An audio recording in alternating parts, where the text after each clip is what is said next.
शांताकारं भुजगशयनं पद्मनाभं सुरेशं विश्वाधारं गगनसदृशं मेघवाणं शुभांगं लक्ष्मीकान्तं कमलनयनं योगभिर्ध्यानगम्यं वंदे विष्णुं भवभयहरं सर्वलोकैकनाथं।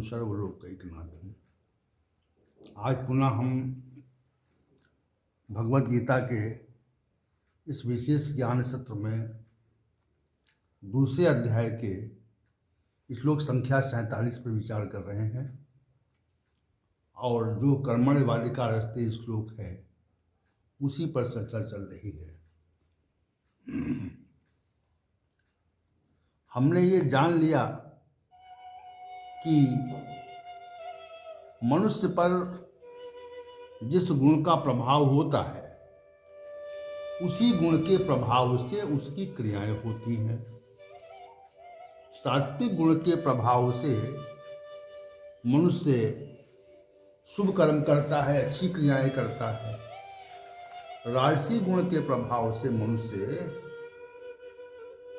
सांसारिक वस्तुओं को एकत्र करने की चेष्टा करता है और तमोगुण के प्रभाव से मनुष्य नाना प्रकार के असामाजिक कार्य करता है, उसमें दुर्गुण आ जाते हैं। इसी प्रकार मनुष्य किसी भी कर्म का कर्ता नहीं है।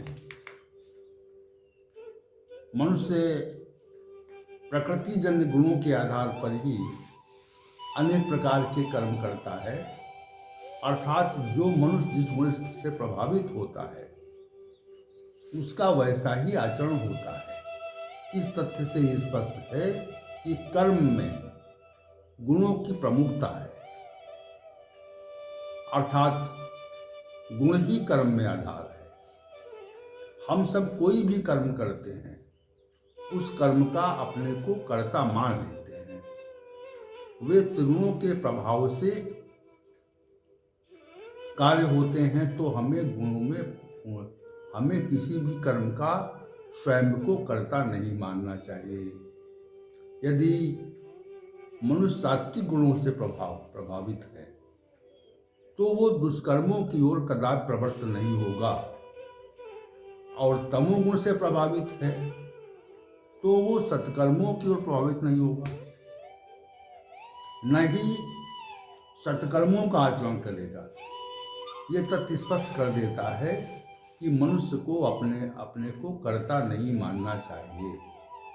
जैसे हम अनेक प्रकार के सांसारिक कर्मों का क्रियान्वयन करके ये कहते हैं कि हमने अमुक अमुक कार्य किए हैं, परंतु जब हम इस तथ्य पर गहनता से विचार करते हैं तो ये पाते हैं कि कोई भी कर्म हमारे द्वारा संपादित नहीं किया जाता। प्रकृतिजन्य गुण ही हमसे कर्म करवाते हैं। जब मनुष्य कर्मों का कर्ता नहीं है तो उसे दुष्कर्मों के संपादन से पाप क्यों लगता है, ये तथ्य भी विचारणीय है। अतः इस पर गहनता से चिंतन करना आवश्यक है। परमात्मा ने मनुष्य को बुद्धि प्रदान की है, जिसकी शक्ति को विवेक कहा जाता है। श्री भगवान ने मनुष्य को बुद्धि इसलिए प्रदान की है कि वो शुभ अशुभ कर्मों में, कर्तव्य और अकर्तव्य कर्मों में, धर्म और अधर्म में अंतर को जान सके। जो मनुष्य अंतर को जानकर कर्तव्य कर्म का आचरण करता है वह पापों में लिप्त नहीं होता। इस कारण मनुष्य कर्मों का कर्ता तो नहीं है, फिर भी दुष्कर्मों का आचरण करता है तो वो पाप कर्मों के परिणाम का भोगता अवश्य है। कर्मों का कर्ता मान लेने से मनुष्य में अहंकार की प्रवृत्ति जागृत हो जाती है। जैसे हमने स्वयं अपने परिवार का भरण पोषण किया, माता पिता की सेवा की, तो इसे अपने द्वारा ही किया जाने वाला मान लेते हैं तथा कर्तापन के अभिमान से लिप्त हो जाते हैं। शुभ कर्मों के उपरांत अपने को उनका कर्ता न मानना ही निष्काम कर्म कहा जाता है। यदि मनुष्य अपने को कर्म का कर्ता मान लेता है तो यही सकाम कर्म कहा जाता है। सकाम कर्म से मनुष्य की अवनति होती है और निष्काम कर्म से मनुष्य का पतन हो जाता है, उत्थान हो जाता है, क्षमा करें। यदि मनुष्य, इसलिए मनुष्य को अपने को किसी भी कर्म का कर्ता नहीं मानना चाहिए, वरना प्रकृतिजन्य गुणों को ही कर्ता मानना चाहिए और विवेक से संसार में केवल कर्तव्य कर्मों का ही आचरण करना चाहिए। अब एक अग्रिम विषय ये है कि मनुष्य किसी भी क्षण बिना कर्म किए नहीं रह सकता। मनुष्य प्रत्येक क्षण कर्म करता है। मनुष्य में प्रत्येक क्षण क्रियाएं हुआ करती हैं। जैसे संसार में ध्वनियाँ उत्पन्न होती हैं, अथवा कोई बोलता है तो हमारे कान से ग्रहण कर लेते हैं, ये सुनने की क्रिया होती है। हवा चलती है तो हमारे शरीर को निरंतर स्पर्श करती है। इसी प्रकार हवा के द्वारा स्पर्श की क्रिया होती रहती है। हमें जब भूख लगती है तो भूख का आभास होता है, हम भोजन करते हैं। जब बातचीत करते हैं तो बोलने की क्रिया होती है। श्वास प्रश्वास चलता रहता है। स्वतः और स्वाभाविक रूप से प्राण गति करते हैं, इसे श्वसन क्रिया होती है।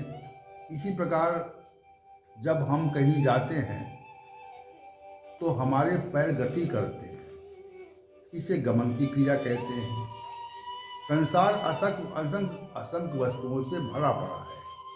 हमारी आंखें इस संसार में असंख्य वस्तुओं को देखती हैं तो इसे देखने की क्या कहा जाता है। अनेक प्रकार की गंध भी उपस्थित है। हमारी नासिका इन उपस्थित गंधों को ग्रहण करती है तो उसमें सूंघने की क्रिया होती है। इस प्रकार प्रत्येक समय कुछ न कुछ क्रिया अवश्य होती है और ये सब क्रिया स्वतः स्वाभाविक रूप से चलती रहती है। जागृत अवस्था में शरीर में अनेक क्रियाएं अपने आप होती रहती हैं, जैसे पाचन क्रिया, रक्त संचरण, श्वसन, पलकों का उठना गिरना आदि अनेक क्रियाएं स्वतः होती हैं। इस प्रकार स्वप्नावस्था में भी स्वप्नों को देखने की क्रिया होती है।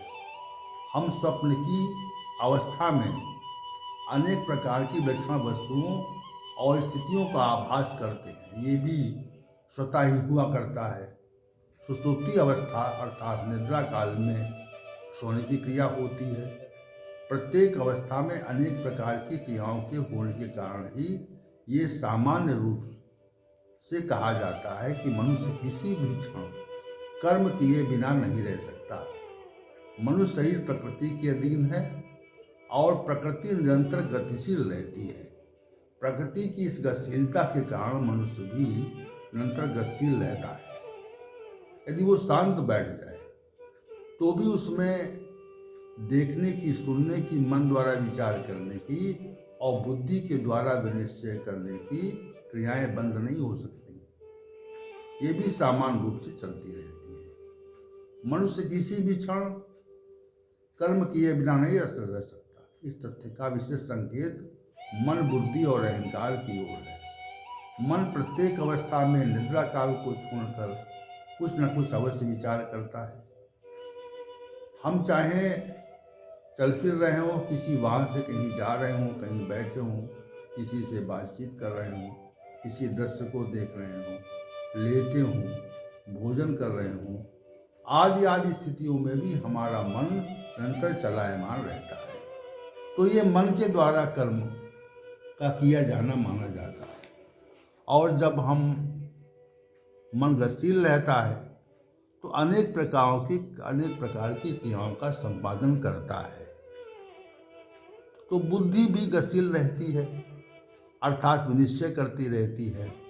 मन में जो भी विचार आते हैं उन सब विचारों का विनिश्चय करना ही बुद्धि का विशेष कार्य है। इस प्रकार मन न तो शांत बैठता है, न ही बुद्धि शांत बैठती है, अर्थात चेष्टा युक्त रहती है। इसलिए भी ये कहा जाता है मनुष्य प्रत्येक क्षण कर्म किए बिना नहीं रह सकता।